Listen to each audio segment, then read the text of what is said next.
Hi there and welcome. This is Jennifer McGuire. Today I have a very fun and simple technique for you that results in a stained glass watercolor effect.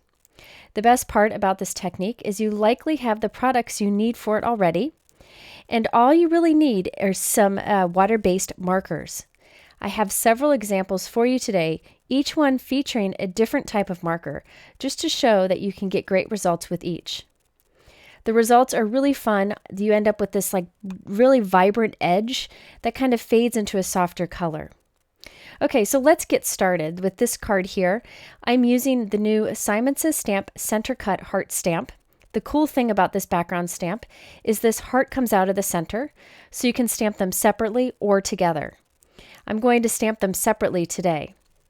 Now this is part of a new release from Simon Says Stamp that just went up, and it is a fantastic release. I encourage you to check it out, and I'll provide a link below. Now I'm using my MISTI stamping tool today, but you definitely do not need to use that. I'm just doing it because I am stamping several backgrounds. I'm using Tim Holtz watercolor paper, and I'm stamping on the smooth side of the watercolor paper. You could use any kind of watercolor paper for this technique. I just like the bright white look of the Tim Holtz watercolor paper. So I removed the black foam piece from my MISTI stamping tool. Since this is a cling stamp, you need to remove that. And I'm putting the background into my MISTI, and then I will place my watercolor paper kind of centered behind where that stamp is. I'm stamping on the smooth side. I just felt like that would give better results, but you could use the textured side if you want. I'm applying an anti-static powder bag to this so that I don't get powder where I don't want it. And I'm going to stamp this with VersaMark ink. Now this is a large background, so you're going to want to stamp this firmly onto the MISTI so you get a good coverage. And then I'm going to white heat emboss this with Hero Art's white embossing powder. So I'm doing a white on white look for this because I find that it gives the most kind of striking results with this particular technique. However, you could heat emboss with any color you want. It might even be cool with gold. However, I do think this technique is best if you do a heat embossed image, because the heat embossing helps to keep the color inside of the lines, which was what we need for this technique. I'm also going to go ahead and white heat emboss a few of the hearts for some additional card examples that I'll share with you. I like that you can use these separately or together, perfect for different types of techniques. Now that we have our backgrounds ready to color, we're going to start with this example here. And for this one, I'm going to use Tombow Markers. Tombow Markers are a very high quality marker. It has a firm brush tip on one end and a fine tip on the other end. I usually use the brush tip, but today I'm going to use the fine tip. I also have a water brush here. You could use a brush with water, and I'll talk about why I chose to use a water brush today. I also have an acrylic block set to the side where I've squeezed a little bit of water out, so I have a little puddle there that I can dip my brush in for more water. Now what I'm doing is I'm taking the fine tip of this brush and I'm coloring right along one of the heat embossed edge. Now I know you can't see the heat embossing here, but I just put the marker right along the edge. I just traced right up against a white heat embossed line. And now I'm coming in and filling that little section of heat embossing with water. I'm not working to blend that color out or kind of spread it myself. I'm instead just drawing the line and then filling in that little section of heat embossing with water. The water will pull the color out, and when it dries, you'll get this really vibrant, harsh edge, and then it softens out, and it really gives a cool result. So I'm going to continue to do this. Now, the important part here is to not do two sections right next to each other unless you're very careful. You don't want the water to bleed over into another section. So basically, the heat embossing that we did is forming walls. And inside of those walls, I'm filling it with a little marker line and then lots of water. I'm putting so much water down that it kind of bubbles up like it's like a domed up a little bit. We really want a lot of water, and the water will do the work for us. So for each little section on this background, I just draw a line right up against the heat embossing and then fill in the section with water. Here I'm doing a little heart.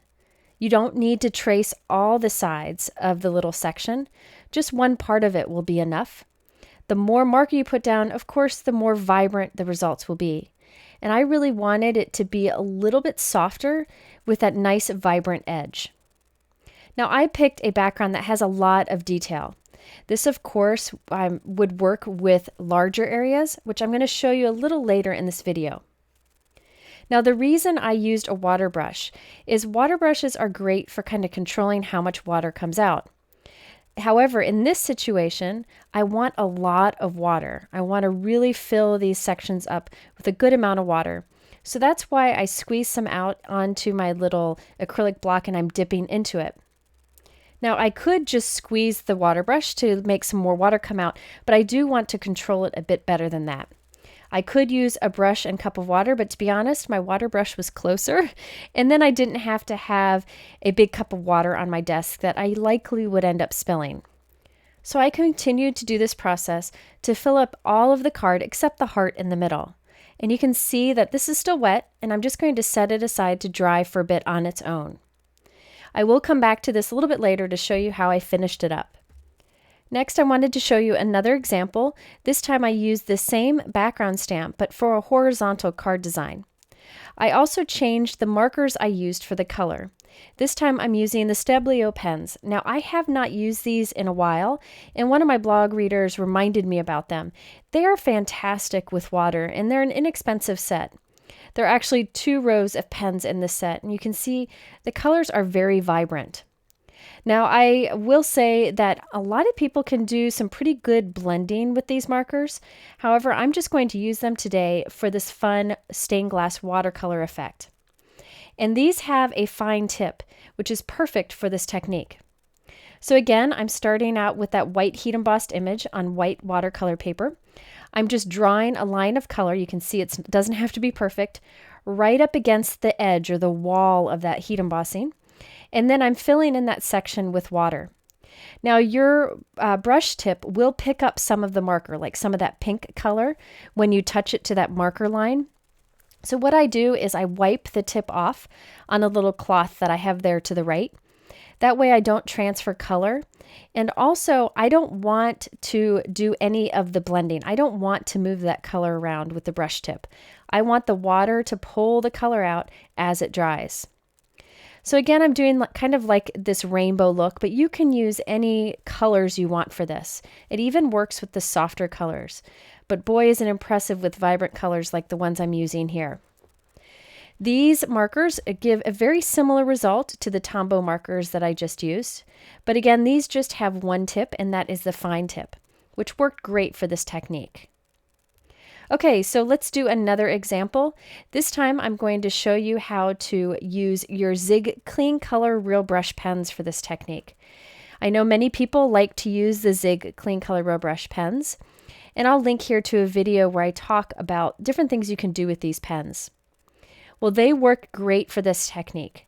You just do a fine line with the tip of the brush tip right along the heat embossed wall, that's what I like to call it, and then fill in that section with water.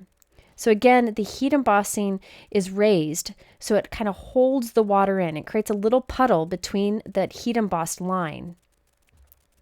Now here I'm putting down color, and you can see that the color really moves fast when the water comes in contact with it, with this particular marker. So I'm having to brush off the tip so I don't end up with just solid areas, because I do like when it has that really vibrant edge and then kind of fades out. Here you can see just how much water I put in those areas. So there's quite a bit of water in there, and then I just set it aside to let it dry. So I find that with the Zig Clean Color Real Brush pens, the color moves much faster. So I thought I'd show you another example, but this time with bigger areas to color in. But I will use the Zig Clean Color Real Brush pens again. The stamp set I'm using here is from Simon Says Stamp, and it's called From the Rooftops. This is another new stamp set, and I really think it's very creative. You can do shouting from the mountaintops or shouting from the rooftops, and I'm going to do both today. So what I have here is a white heat embossed image, again on white watercolor paper. And I'm doing the mountains first. It's hard to see the shape, but you'll see it'll take form. I'm just outlining right along the white heat embossing, right along the inside edges of the mountain. And then I fill it with water and let the water pull the color in. Now for this little speech bubble up here with the message, I miss you, I miss you, I miss you in it, I put some gray around the inside edge and along the words, and then I'm filling it with water to let that blend it out. Now for right underneath it, I just did a line of brown, and now I'm putting some water right on it, and you can see the brown just kind of softens out, and my heat embossed image is right underneath there. Now this is very, very soft. If I wanted this to be more vibrant, what I could do is repeat the process once it dries, or use darker markers, or do a thicker line traced inside the heat embossed areas. But I wanted to come up with a really soft look. Unfortunately, you can't really see it that well in the video, but in real life, it really is quite soft and beautiful. Now for the sky, I'm just tracing right around with a blue line and then bringing the water in to allow it to kind of fade off into the white area. This is very easy to do and a great way to kind of add a little bit to your background. I did go back and add more to the brown, and there you can see what the final result looks like. And we'll return to this at the end of the video. Now, one more example from this same Shout It from the Rooftops stamp set. This time I did the buildings, and this time I'm using the Arteza Real Brush Watercolor Pens. I'll link to a video where I used these recently.